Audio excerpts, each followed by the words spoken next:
Tonight's story, The C-Chute, by Isaac Asimov.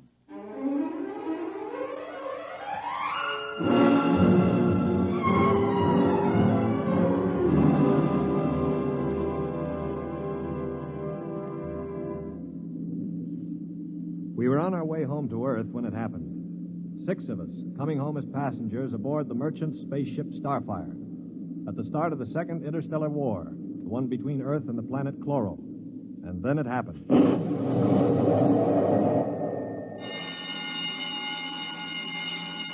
Now hear this. Condition red. Condition red. We are under attack from a chlorine battlecruiser. All hands forward to battle stations. Passengers will remain confined to the after cabin. Condition red. We are being attacked. The interception by the chlorine cruiser, the murderous running jewel of energy blasts and force field defenses.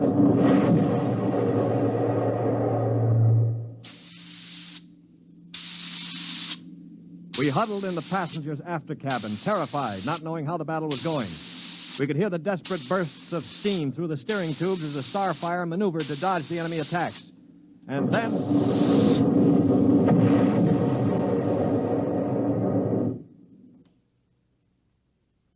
Now what? The beginning of the end, you might call it. Well, what does it mean, Stuart? You were a space pilot? It means our generators have been drained of energy. We can't fight back. But, All right, monsieur, don't worry. They won't destroy us. They need our ship too badly. They'll simply board us and take over. But what about the crew? The crew, Colonel? If they have any sense, they'll surrender. If they choose to fight, they'll... Now, they're coming aboard. Now, be very still. Oh, Mother in heaven, help us. Be still. If only those fools on deck will surrender without a struggle. They are fighting. Yes, it's the end. We've got to help them. All right, don't open that door. We just can't let them die. You can't help them. I'm going. Stop him!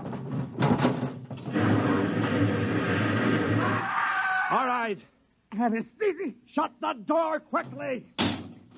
Aristide, my brother. That poor fool. I'll get them. My brother, I swear to you, I'll get them. Yeah, you better cover his body. The brutes.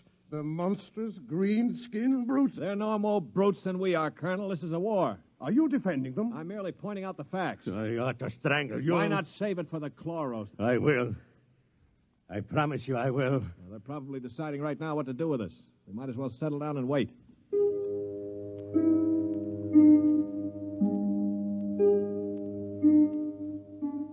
We sat there, the 5 of us, and listened while the chlorine invaders killed off the members of the Starfire's crew.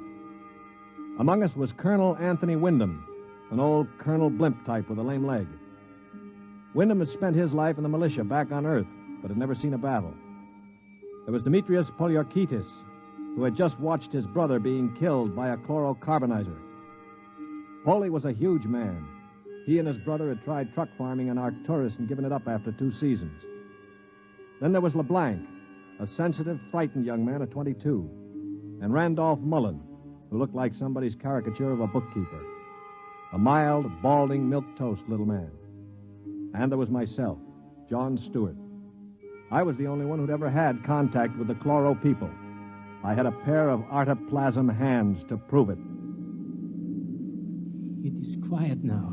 Yeah, they've finished with the crew. Mr. Stewart, Yes, Mr. Mullen. what do you think will happen next? Well, they'll put a prize crew of 2 aboard and take us to one of their home planets as prisoners of war. Only 2 of the Kloros will stay aboard. Well, 2 is all they'll need.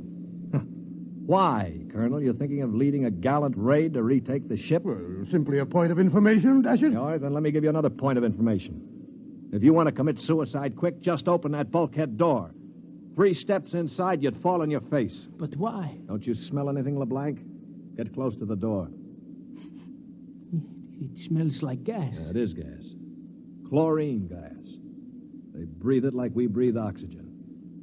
They've chlorinated the whole crew's compartment. One big whiff of that and we'd all be dead. So just forget about rushing the Kloros. How do you know so much about their habits, Stuart? I lived on a Kloro planet for 6 months. You see these hands? They were mangled in the oxygenating machinery of my own quarters. They grew these artoplasm things and operated. They're weak, but at least I have hands again. Monsieur Stewart, Yeah. will they kill us? No. Why do you say that? Because, in their own way, they're gentlemen. Probably will be interned for the duration. You call them gentlemen. After they kill my brother in cold blood, you call them gentlemen. You know, Stuart, you sound more and more like a blasted Greenie sympathizer.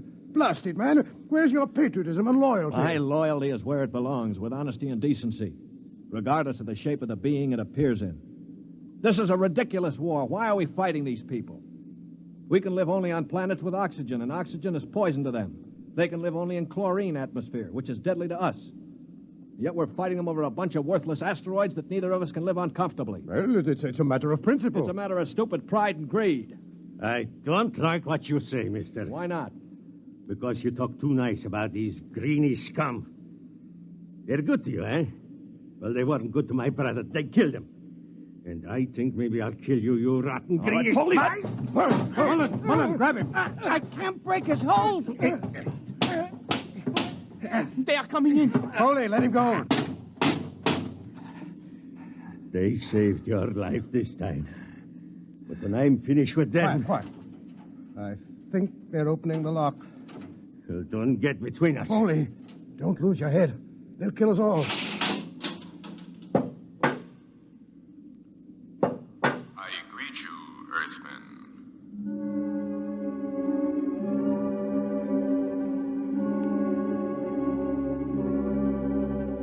The Kloro was not a pleasant sight to anyone unused to him. He was about the height of an Earthman, but the top of him was just a green stalk with eyes. He was still wearing a spacesuit to protect him from the oxygen in our compartment. In one of his tendrils, he carried a chloran gun.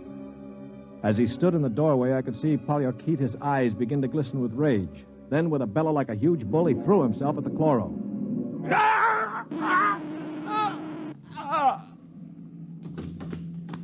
He is not dead, merely temporarily paralyzed. You five will remain together as prisoners of war. We expect to reach our own planet within several weeks, your time. There you will be interned for the duration of the war. If any of you attempts to leave this compartment, we shall be forced to destroy you. That is all I have to communicate.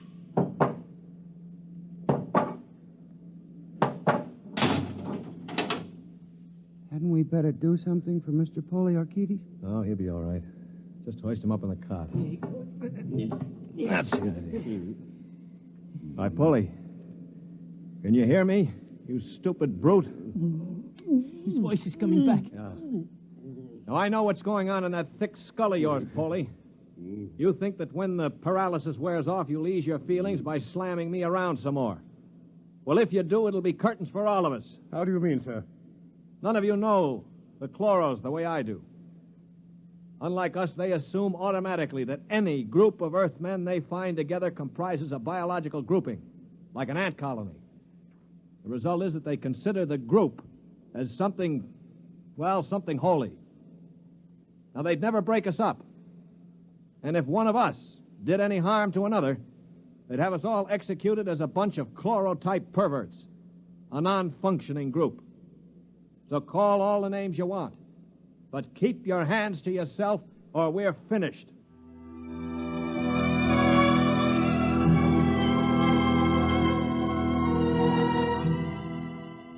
My little speech had a sobering effect on the group. For the next 24 hours, we did little besides eat our rations and think. I tried to evaluate them. The colonel I had figured for an old windbag. Polyarchetes was a hate-filled brute. LeBlanc would crack first. He was like a frightened child. Mullen was a nonentity, a mouse instead of a man. Everything he did seemed prissyish. His voice had the quality of furtively rustling underbrush. How long did you say the trip would take, Mr. Stewart? Well, the Kloros said about 2 weeks. Gentlemen, if I may interrupt. Colonel? Now, it has occurred to me that perhaps you know of some weakness that might enable us to overcome these Kloros. The only weakness they've got is that they can't stand oxygen. Oh, but there must be some way to get the best of them, man. After all, there are only Now, look, two. before I answer, Colonel, I have to know your motive. Is it to save your own skin or help Earth win the war? Oh, dash it, man, to help our side, of course. What we're looking for is the way to save the ship for Earth without losing our lives, yes? Well, all right, let's take a vote then. LeBlanc? I have a wife waiting on Earth, Mr. Stewart. I do not want to die. Uh-huh. Hero number 1. What about you, Mullen? I don't see how we could accomplish it without... Hero number 2. Well, Poliorketis? When I kill Kloros, it will be with my bare hands. On their planet, I will kill dozens, I promise you. 3 down. Well, Colonel, don't you want to march to glory, an old militiaman like you? Your attitude is very cynical and unbecoming, Stuart. I see. Well, then I'll have to blow the ship up myself. Stuart! Don't worry, Colonel. I don't intend to be a dead hero. Of course, there is a way we might do it. What did you say, Mr. Mullen? There's a spacesuit and magnetic boots stored in that locker over there. We might be able to reach the control room from the outside of the ship. The outside? But how would we get outside? Well, this compartment has a C-Chute. It must. What is a C-Chute? A C-Chute, my boy, is a casualty chute. It doesn't get talked about much, but all the main compartments have them. They're just little airlocks down which you slide a corpse. Burial in space. Oh, blast it, Mullen. Suppose you did get outside. How could you re-enter the ship? Through the steam tubes, the ones they use to guide the ship. Wait a minute, Mullen. What do you know about steam tubes? I thought you were a bookkeeper. Well, on Arcturus, I got interested in spaceship models. I studied all about them. On my own time, of course. Yeah, naturally. At any rate, I learned that the steam tubes have an access vent directly to the control room for repairs and so forth. And the Kloros, they are in the control room. What do you think, Stuart? Well, it's a video sort of idea, but it might just work. We could get permission from the Kloros to open the C-Chute and bury Polly's brother. And one of us could slip into it, work forward, and climb up through the steam tube. The question being, which one? What about you? You with your loud talk and your sneers. I'm no hero, Polly. I've already said that. My object is to stay alive. The steam tube let go while you were in it, you'd be broiled like a lobster. Now, how about the colonel here? If I were younger, blasted, I'd trounce you. You know very well with my injured leg. Yeah, of course. Not to mention my artificial hands. Well, now, what unfortunate deformities do the rest of us have? Polly? You just keep talking, Mr. Big Mouth, and pretty soon we'll kick your teeth in. Of course, that's your standard reply to everything, isn't it? LeBlanc, will you do it? I cannot. Not even to get back to Denise? Please, I cannot. LeBlanc needn't go. I'll do it. What? After all, it is my idea. Wait a minute. Are you serious, Mullen? Yes. Well, how? I don't understand. Why? Why you? Well, it seems no one else will do it. But that's no reason, man. I can't think of any other. Look here. Do you really intend to go through with it, sir? Yes, I suppose I do. Well, dash it, man. Let me shake your hand. You're an Earthman, by heaven.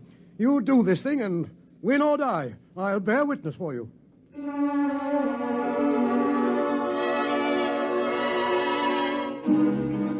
It was quite a moment.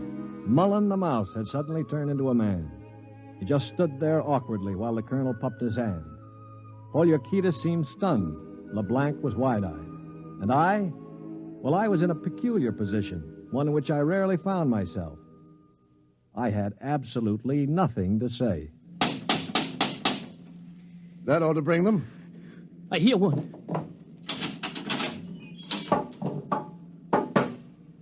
What is it, Earthman? One member of our unit is dead, as you know.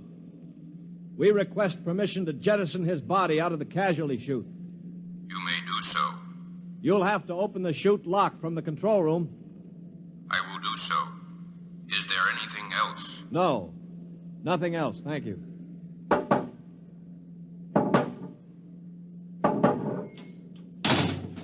Oh, boy.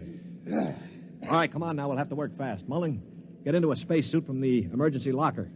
Polly, help Mom with those magnetic boots. Hurry. I'm working as fast as I can. The arm. There. All right, give me the helmet. The helmet. Okay. Now, Mullen, you better scratch your nose if you have to. It's your last chance for a while. What about radio contact? You can talk to us. We'll listen in on the helmet set in one of the other suits. The Kloros won't have their set on the interphone frequency. Wait a moment. What for? Dash it, what's he going to use for a weapon? He isn't big enough to fight them barehanded. Ah, no, that's true. Well, how about one of those oxygen cylinders? Good idea. Use it to bash them over the head. Now, give him one of the cylinders equipped with a reducing valve. Now, look, Mullen, if your magnetic boots fail and you start drifting away into space, open this valve. See that? Now, you can use it like a miniature jet and try to blow yourself back to the ship. Understand? I think so. Well, I only hope it works. All right, here goes the helmet. You'd better hurry. The light is on over the C-Chute. Yeah. All right. That means they've opened the lock. Here. Now, can you hear me? LeBlanc, give me that other space helmet. Yes. Here. Let me switch on the radio. Can you hear me, Mullen? I hear you. Fine. Plenty of air? Air's okay. Uh-huh. Polly, open the C-Chute. Okay, now help him in. All ready? Ready? Well, good luck. Close the chute. Pull the ejector valve. Now. He's out. Oh, God help him. The light is out. Yeah. The Kloros have closed the chute lock. I don't suppose he has much of a chance. No. Do you think he knew it? I don't know. I just don't know.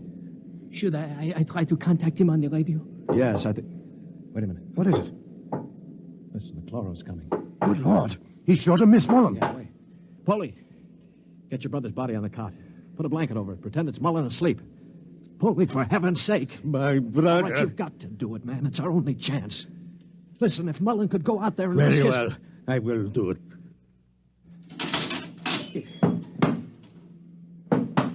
Earthmen, Yes. you have jettisoned the body. Yes. Good. Is there something further we can do? No, We are very tired. Our grief is very great at losing one of our unit. We would like to rest alone. I will respect your wishes. I see that one of your units sleeps already. Yes, Mr. Mullen was overcome with grief. I leave you. Oh, brother. Polly, I thought sure you were going to rush him. With that brave little guy out there. What do you think I am, anyway? And to think I laughed at him makes me ashamed. Yeah, I guess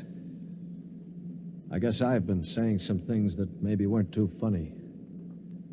I owe all of you an apology. Do you think it's safe to try the radio? Yeah, we better.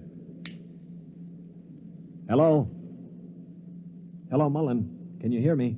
Yes, I hear you. Where are you? I'm standing on the outside of the ship.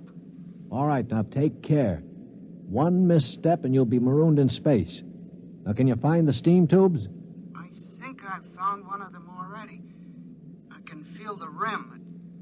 I just hope it doesn't let go when I get inside. Be careful. I'm going into the tube now. I can feel the ladder rungs they used to repair the inside. Yeah, well, keep in contact. I'm in the tube now. Good Lord. They've let go with a blast. Oh, well, it may be the starboard tubes. Mullen! Still here. They used the other tubes, fortunately. Now, if they don't try to correct for over-deflection... Yeah, keep moving. I seem to be... Wait. Yes, yeah, I'm at the end of the tube now, where it opens into the control room. Good. Now, look, there's a small metal door there. Can you feel it? Yes, I'm afraid it's locked from the other side. Oh. I can't budge it. Mullen, listen to me. Stewart, I'm scared. I'm terribly scared. Yeah, all right. Now, hang on. Don't blow up. Listen to me. Are you listening? Yes. Take the spare oxygen tank. Bang on the metal door that leads to the control room. The Kloros are bound to hear you. When one of them comes to investigate, try to hit him with a cylinder. Now, aim for the stalk on top of his body. Try to blind him. Will you do that? I'll try. Well, now, go on. Only one can come. The other will stay at the controls. Now, start banging.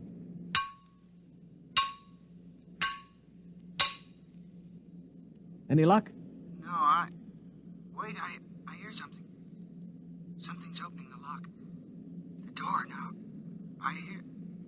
Ah! Mullen! Mullen, what happened? Mullen, can you hear me?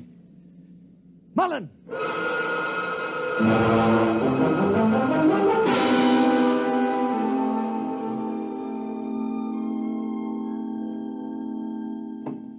Mullen! Mullen! Oh, it's no use. They must have gotten him. Yeah, he was one brave little guy, that one. But suppose they have just got him in the control room.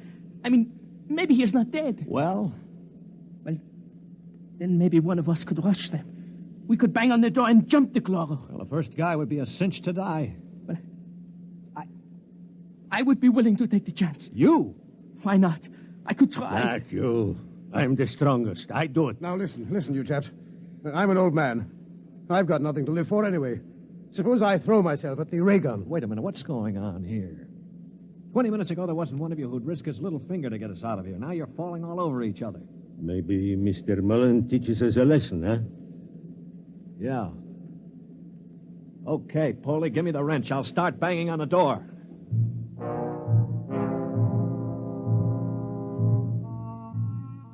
They say that selflessness is contagious. I guess maybe it is. I'd been a cynic all my life, a man who believed in nothing. Well, I'd come face to face with 4 human beings who proved that I'd been living a lie. I knew what I was going to do now. When the Kloro came to investigate our compartment, I had it all planned. If only my poor, weak hands would hold out long enough. Ready? Ready. Here goes. That should bring him. Try again. Wait, listen. It's at the door. Get ready. It's opening the lock. For poor old Mullen now. Steady. No! Let him have it. Wait! Stop it! It's not the Kloro! Wait. Good Lord. It's Mullen. Get the helmet off. That's it. All right, now lift. Mullen, are you all right? I seem to be quite all right. Well, the Kloros. Both dead. At least I hope so. Well, what happened? Well, I banged on the steam tube hatch and a Kloro opened it. Yeah? I hit him with a cylinder. It blinded him, I guess, but didn't kill him. He grabbed me and pulled me into the cabin. In the struggle, he broke my transmitter. That's why I couldn't talk to you. Finally, I managed to club him down. Well, what about the other one? The other one almost got me.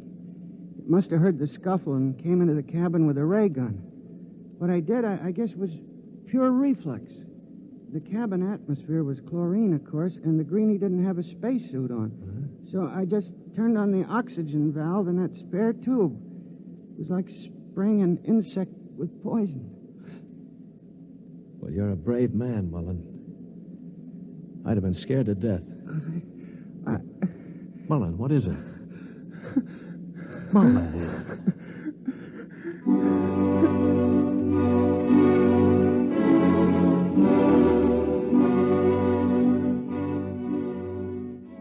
An hour later, false hands and all, I was at the controls of the ship, headed for Earth.